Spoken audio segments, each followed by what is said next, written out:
So if I told you in 1997 that 23 years from now, Williams would finish last place in the championship on 0 points, and would only win 1 race in 16 seasons, you probably wouldn't believe me. But while no one could have really seen it coming, the signs were certainly there. And even though they win about as frequently as Helmut Marko says well done, the name Williams is still synonymous with Formula 1, with 9 constructors' titles, 114 wins, and 312 podiums, making them easily one of the best teams to ever grace the sport. But as we look back in 2021, wins and podiums are a distant memory, and even though they did make some progress in 2020, they still have a long way to go if they want to return to winning ways. But as you'll see in this video, the Dorilton takeover shows that there are better times ahead. So stick around for the next 10 minutes or so as I dive into how Williams can get back to winning races. So before I do any current day stuff, I'm going to do a very brief overview of the history of Williams. Right, so after Frank Williams was booted out of his own team in 1977, he had a second jab at his own team called Williams Grand Prix Engineering, which first competed in 1978 as a constructor. Well, amazingly, it would only take them 3 seasons to win their first title, courtesy of Alan Jones in 1980. And they haven't looked back since, winning titles with Nelson Piquet, Nigel Mansell, Damon Hill, Jacques Villeneuve, and of course F1's favourite porn star Keke Rosberg. But ever since Juan Pablo Montoya won the final race of the season in 2004, Williams have only been able to win 1 single race thanks to Maldonado's random win in 2012. And by looking at the percentages of races won per decade, you can really just see how bad their decline has been. And it actually started all the way back in 1996, at the height of their success. But before I continue, the support on this channel in the past few months has been incredible, and it couldn't have been done without you guys. So make sure to like this video, subscribe to the channel, and smash that notification bell so we can keep building this awesome community. So there's a common trend when looking at Williams' decline as a team, so try and see if you can pick up on it. Well, firstly, Adrian Newey left the team in 1996 after he wasn't being given a say in any team decisions, and seeing as this guy has won more titles than any other person in the sport, that was a bad choice. Then, in 2004, team veteran Patrick Head stepped down as technical director, and ever since they haven't really settled with a solid replacement, making this role about as active as the second Red Bull seat.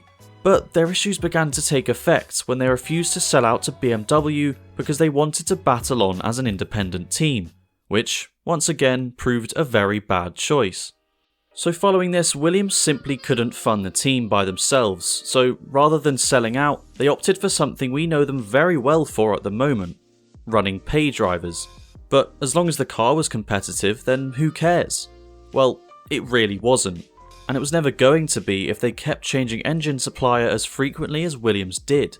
Yes, that's 5 engine suppliers in 10 seasons.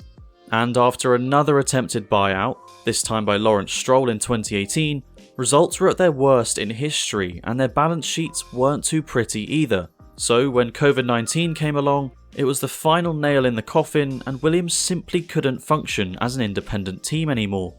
And as we all know, were bought out by Dorilton Capital in August of 2020. But although Williams' turnaround seemed to begin when Dorilton took over, it actually began during their dismal 2018 season. With 2 pay drivers at the wheel in Mr. Marmite and Sergei Sorokin, Williams were suffering from their worst season ever. So what they did was begin to analyse areas of the company that had fallen to lower standards and begin the process of building those weaknesses back up. Now, this didn't take effect immediately, as shown by their even worse 2019 season, but come 2020, some of these changes began to translate on track, as the average deficit to the leaders fell from 4.301 seconds to 2.912 seconds, even though they scored even less points than the year before. But Williams knew this wasn't enough to put them back in the midfield fight, because their main issue was a lack of funding, and also the pride they had to produce all their own parts, which was only making their financial situation even more hopeless. And then, coronavirus happened. So in comes Dorilton Capital, a private equity firm from the US who bought the whole Williams team for approximately $178 million. What this means is there are the same employees, engineers, etc., the same headquarters, the same business ethos and culture, and the same pay drivers, for now at least.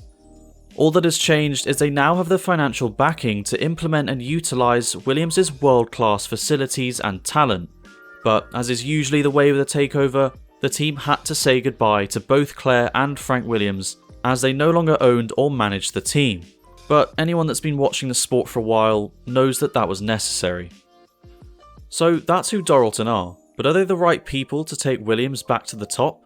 Well, obviously time will tell, but Dorilton are very clear about their intentions for the long-term strategy so that they can prepare well for 2022 and beyond, but also allow for occasional short-term injections and support throughout a season, which I've got to say is absolutely the right approach.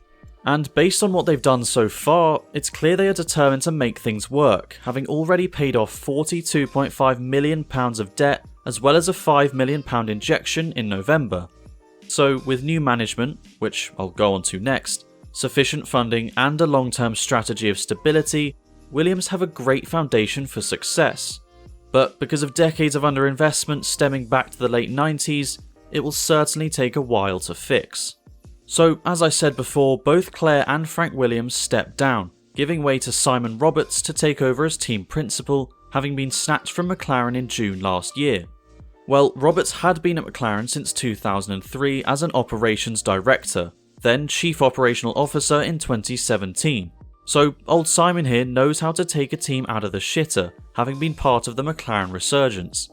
But Roberts isn't the only change at Williams, as Blofeld's long-lost brother Jost Capito has taken over as CEO, and to say that Jost has achieved some success would be a gross understatement, having led Volkswagen to dominate the World Rally Championship from 2013 to 2016. And funnily enough, he joined McLaren as CEO in September 2016 thanks to Ron Dennis, but when Dennis was ousted, Jost jumped ship with him. So technically Roberts and Capito have experience working together. Yes, it was for 4 months, but every little helps. On top of this, literally as I was writing the script for this video, Jenson Button was announced as a new senior advisor to the team on a multi-year deal. So exciting times are ahead for Williams when looking at their new management. Now, when I was talking earlier about Williams' main issues at the moment, the first was a lack of funding, which Dorilton should fix. But the other was that they had too much pride when it came to building every aspect of the car, apart from the engine obviously. So when it was announced that Mercedes would supply Williams with a gearbox and hydraulic system, I was relieved, because it was a long time coming, and a decision which could seriously benefit the team. Firstly, as we know, the Mercedes parts are tried and tested and are extremely reliable, but the most important part of this is they no longer need to worry about building these parts, which don't offer much difference in performance anyway. This means the team can redeploy their engineers and resources to areas that are much more important, for example, say the aerodynamics. This sort of arrangement is a lifesaver for a team on a smaller budget such as Williams, as they look to cut costs wherever they can. And with 2022 coming up, it also relieves the team of the stress of having to redesign all these new parts. So yeah, as I said earlier, this was a long time coming, but now that they've bit the bullet, I think it's looking good for them. So with all this in mind, how well will they do in 2022? Well, I'm optimistic because they would have had a whole season under the new management and ownership to iron out any issues within the team. And as I said earlier, it's clear that 2022 is the main focus for Dorilton. So we will probably see 2021 take a back seat so that they don't sacrifice anything for 2022, which is the best approach to take. Now, in terms of budget, Williams are currently running below the budget cap, so they won't be affected in any way financially. And also, thanks to the new aero testing sliding scale, Williams will get 115% of current aero testing allowed for the next few seasons, compared to 90% for Mercedes. So, looking at 2022 as a whole, I think Williams will probably slot somewhere near where AlphaTauri are now. Too slow for the midfield, but much quicker than the backmarkers. Let me know what you think in the comments section below. So theoretically, they definitely won't be winning races by 2022, so when will they start to challenge for wins? Well, the way I see it is they will have a great starting point in 2022 to work on, and as new funding keeps flowing through the team year after year and slowly correcting the issues created over the past decades, they should gradually be getting closer to the top step of the podium every year, of course factoring in for the odd off-season here or there. So let's actually answer the title of this video. When can Williams start winning races again?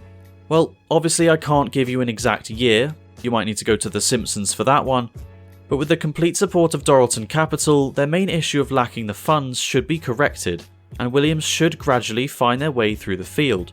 The issue was that because of their terrible performances over the past seasons, everyone had lost the motivation. So now that the future is beginning to look a little bit brighter thanks to Dorilton and the new Mercedes partnership, there's no doubt that in 5 or 6 years' time, Williams can be back to the place where they were almost a quarter of a century ago, winning races once again. Thanks for watching, let me know in the comments section below when you think Williams can win races again, and as always, make sure to like, subscribe and smash that notification bell to be reminded of any new videos.